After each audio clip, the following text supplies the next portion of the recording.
Assalamualaikum warahmatullahi wabarakatuh. Baik, kali ini Ayu ingin mempresentasikan tentang apa sih itu warfare, dampaknya, dan juga beberapa contoh dari cyber warfare yang setelah terjadi nanti. Di akhir kita akan membahas bagaimana sih cara mengatasi cyber warfare dan juga mengapa sih cyber warfare itu harus diwaspadai. Baik, sebelumnya kita harus tahu dulu ya apa itu definisi dari cyber warfare. Di sini cyber warfare sendiri atau perang cyber adalah bentuk serangan yang dilakukan melalui dunia maya dengan tujuan mengganggu, mencuri atau merusak data dan juga infrastruktur digital. Serangan ini sering dilakukan oleh negara atau kelompok tertentu untuk tujuannya melemahkan lawan tanpa harus menggunakan senjata fisik atau perang secara fisik. Dalam era digital ini, cyber warfare menjadi ancaman yang sangat serius karena teknologi modern sangat bergantung pada sistem komputer yang terhubung ke internet. Dengan meningkatnya ketergantungan pada teknologi, otomatis resiko serangan cyber warfare pun semakin besar. Tujuan utama cyber warfare sendiri bisa bermacam-macam, teman-teman, mulai dari spionase, sabotase, hingga propaganda. Spionase sendiri biasanya bertujuan untuk mencuri informasi rahasia milik negara atau perusahaan. Sementara sabotase dirancang untuk menghancurkan infrastruktur vital seperti jaringan listrik atau komunikasi. Untuk propaganda sering digunakan dalam menyebarkan informasi palsu guna memanipulasi opini dari publik. Semua bentuk ini memiliki satu kesamaan, yaitu fungsinya untuk menyerang kelemahan sistem digital untuk mencapai tujuan strategis tanpa melibatkan konflik fisik secara langsung. Nah, berikut ada beberapa contoh nyata dari cyber warfare. Di sini Ayu menginformasikan ada 3 informasi di antara beberapa informasi lainnya. Jadi Ayu hanya mengambil 3 ini saja. Yang pertama itu di tahun 2007 ada cyber warfare Estonia. Estonia sendiri kita tahu menjadi salah satu korban serangan DDoS terbesar dalam sejarah yang terjadi setelah keputusan pemerintahnya untuk memindahkan patung peringatan Perang Dunia Kedua di Tallinn. DDoS sendiri adalah Distributed Denial of Service. Jadi di sini fungsinya membuat serangan cyber yang bertujuan untuk membuat suatu layanan web atau servernya tidak dapat diakses oleh pengguna yang sah. Serangan ini berlangsung selama berminggu-minggu dan ditargetkan pada berbagai institusi penting, termasuk institusi pemerintahan, bank, maupun media.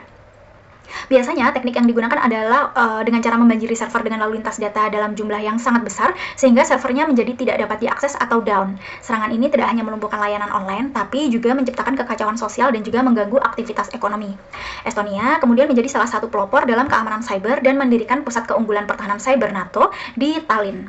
Kemudian contoh yang kedua di tahun 2010 ada Stuxnet, yaitu Stuxnet sendiri ini adalah worm komputer yang cukup canggih ya teman-teman, dirancang memang untuk menyerang fasilitas nuklir di Iran. Jadi bom komputer ini sendiri jenisnya adalah malware yang memang kita tahu malware itu cukup sangat berbahaya karena mempunyai beberapa kemampuan termasuk menggandakan diri secara otomatis dan juga menyebar melalui jaringan komputer dengan cukup cepat.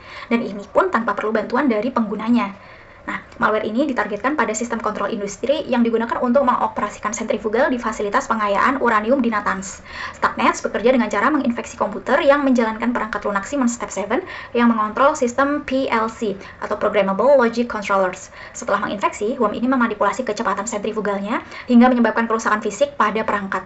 Sementara pada saat yang sama menampilkan juga data operasi normal untuk fungsinya mengelabuhi operator.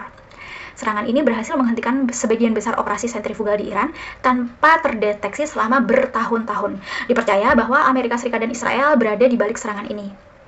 Stuxnet tidak hanya menunjukkan bagaimana serangan cyber dapat menghancurkan infrastruktur kritis, tapi juga membuka mata dunia terhadap potensi ancaman serupa di masa depan. Kemudian di tahun 2017 ada NotPetya. NotPetya sendiri di sini adalah malware destruktif yang awalnya menyamar sebagai ransomware. Jadi ransomware di sini kan fungsinya untuk mengunci atau menginskripsi data-data penting di perangkat ya teman-teman. Jadi setelah dikunci itu beberapa pelaku meminta tebusan agar supaya data-datanya kembali dapat diakses kembali.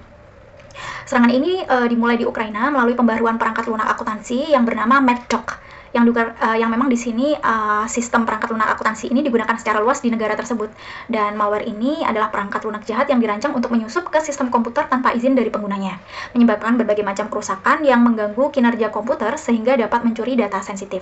Nah, setelah malware ini diaktifkan, NotPetya ini menyebar dengan cepat melalui jaringan lokal menggunakan kerentanan di Windows, termasuk external blue yang fungsinya ini untuk mengeksploitasi yang juga digunakan oleh WannaCry.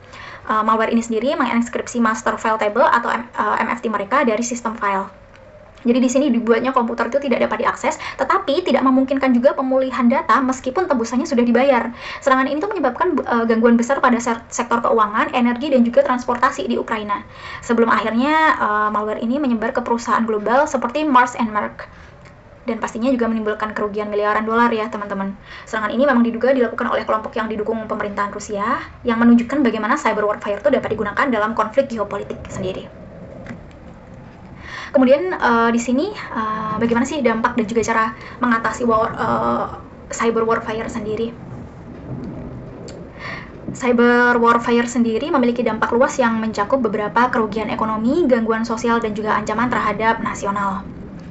Kerugian ekonomi dapat berupa kehilangan miliaran dolar akibat pencurian data, penghancuran infrastruktur, atau biaya pemulihan pasca serangan. Di sisi lain, gangguan sosial seringkali muncul dalam bentuk penyebaran disinformasi yang dianggap menciptakan kekacauan di tengah masyarakat. Ancaman terhadap keamanan nasional juga menjadi nyata ketika serangan cyber menargetkan fasilitas militer atau infrastruktur penting seperti pembangkit listrik dan juga sistem transportasi. Untuk melindungi diri dari ancaman ini, langkah-langkah keamanan cyber menjadi sangat penting, dan juga penggunaan firewall dan antivirus adalah langkah dasar. Tetapi memang ini tidak cukup untuk menghadapi ancaman yang lebih canggih.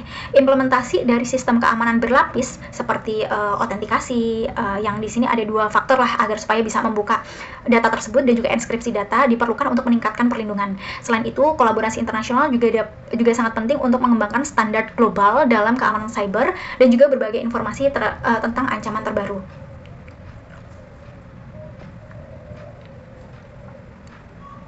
Di sini mengapa cyber warfare itu harus diwaspadai? Kita tahu cyber warfare ini bukan hanya masalah teknis.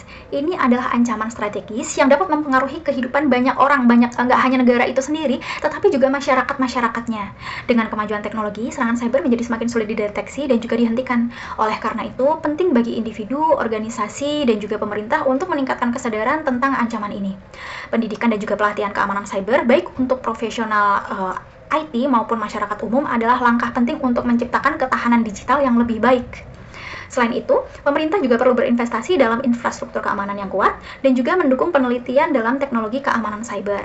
Di tingkat global, kerjasama antara negara-negara sangat penting untuk mencegah eskalasi konflik cyber dan juga menjaga stabilitas dunia nyata. Dengan memahami ancaman dan juga mengambil tindakan yang preventif, kita harap kita tuh dapat mengurangi resiko serangan cyber dan juga menambah lagi keamanan yang lebih baik untuk keamanan cyber kita di masa depan. Baik, mungkin cukup sekian dari Ayu, ada kurang lebihnya mohon maaf. Sampai jumpa kembali. Wassalamualaikum warahmatullahi wabarakatuh.